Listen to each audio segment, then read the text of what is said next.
Joining us now is our CEO, Siobhan Foster, and she's with Village Management Services. Good morning. Thanks to see you. Good morning, Good Paul. to see you, actually, right?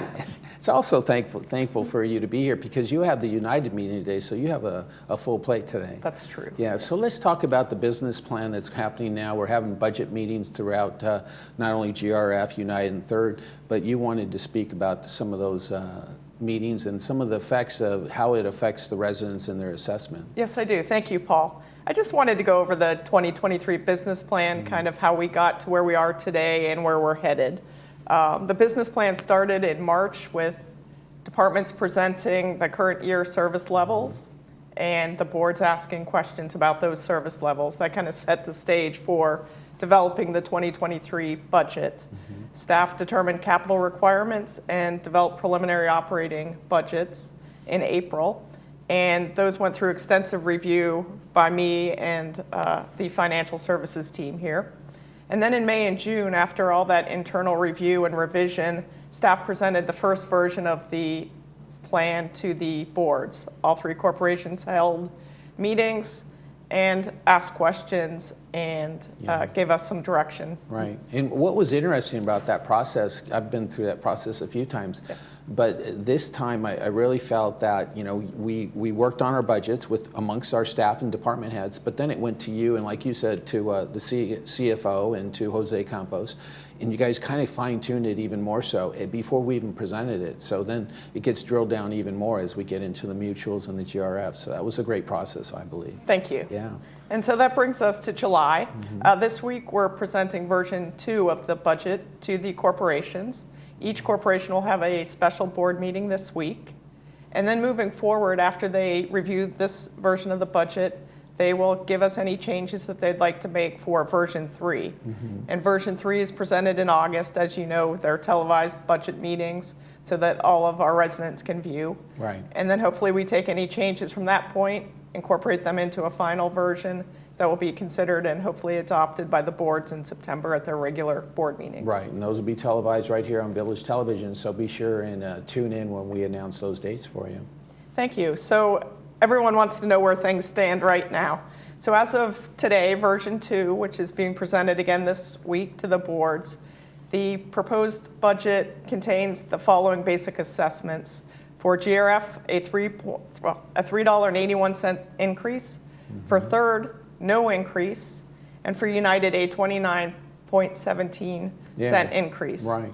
And those are, even though obviously it's an increase, but I don't know the math on that, but I imagine the ratio as far as percentage is pretty low. It's probably lower than, the cost of living cost of living is pretty high right now, but Yes. To have a $3.81 increase is probably a pretty good percentage-wise, as far as maintaining that budget process. Yes, and I'll actually take you through the quick math here. Okay, good. The GRF basic assessment, again, will go up $3.81. It's increasing from $217.50 to $221.31. This is a 1.8% increase. Oh, there you go. So if you compare it to the 8% cost of living that we're currently experiencing, we're holding the line. Yeah, we've been able to do some things to keep costs down. Good. The next one I wanted to share is United. The assessment is increasing by $29.17 per Manor. And this is a 7.4% increase if we're comparing to the current year's assessment.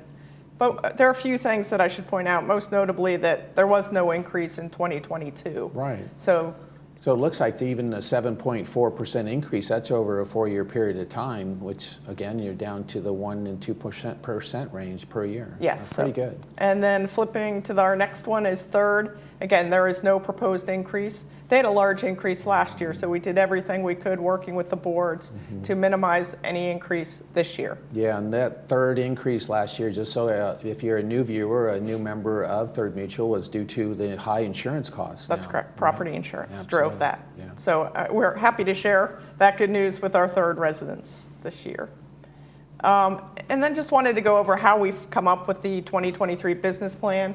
We form it around our strategic goals, and those are listed on the screen, but those are to ensure financial stability and longevity, improve customer service to meet residents' needs, attract and develop high-quality staff, which we're really struggling with right now, implement technological advances and upgrade infrastructure. Right. So those all factored into our budget that we prepared this year. I like how you put high quality staff, because it's difficult no matter where you are. I mean, Right. if you're Apple or you're Tesla, they're still looking for employees as well. It's just the struggle that we're seeing nationwide, and we're having that effect here as well. Exactly. Yeah. Thank you.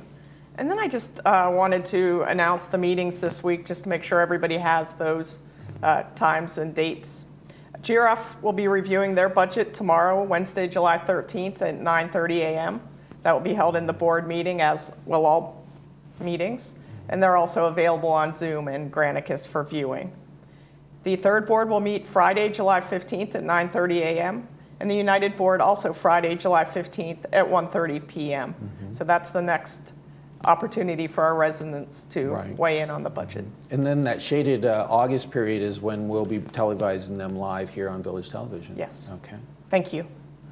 And then I wanted to share just a couple other quick announcements, if you don't mind. Absolutely. First of all, I'm pleased to announce that our Manor Alterations division has launched a new real-time tracking system for mutual consents. So anyone who's going through the Manor Alterations process now can go onto the village website and see the real-time status of their permits. And this can also be done by their contractors. So we're really excited about sharing this real-time information. Yeah, that's important stuff right there. So to view that, you go to the Manor Alterations Division landing page on our website, and that's lagunawoodsvillage.com, residents, Manor Alterations, and then you click on the mutual consent application status to view this new tool, which is really slick. Yeah, that's great. Well, that's a great advantage for our residents that are doing any kind of upgrades to their manors. Right, and it also helps staff using technology. It speeds up the process, which benefits staff as well as our residents. Absolutely. And then lastly, our 2023 annual reservation lottery is underway. So if you need to reserve 2023 dates at a village facility, now is your time. You can pick up lottery cards in the recreation office or email reservation requests to recreation@vmsinc.org. And these must be submitted by this Friday, which is July 15th at 5 p.m. Wow. And that's, I believe, that process in recreation where, let's say, a club wants to meet at a certain time in a certain clubhouse, and they're hoping to get it on that particular day, and this is how that all gets established, correct? Exactly, Paul. Okay, great. So Well, there's some terrific things happening in our community. Obviously, we have budget season right now. We do encourage you to participate and hear your voice now, especially now we're getting to version 3 and then the finalization in the next couple of months. So this is the time when, it's really critical that our members are participating, and even more so for our directors. So that budget will be put to rest here in the next couple of months. So we'll see how that goes. But I think it's happening pretty well right now. It seems like the directors are on the same path as staff, and we're trying to keep costs down as much as possible. Absolutely, that's the goal. Absolutely. Well, thanks so much for joining us today. I know you have to get off to the United Board, so thanks for stopping by and saying hello. My pleasure. Thank you, Paul. Absolutely. That's Siobhan Foster. She's our Chief Executive Officer for Village Management Services, and she comes with us on Tuesdays when she has time, and she's not in meetings involved with, of course, budget and other items that happen in our community. We're going to be back with more of our program right after this.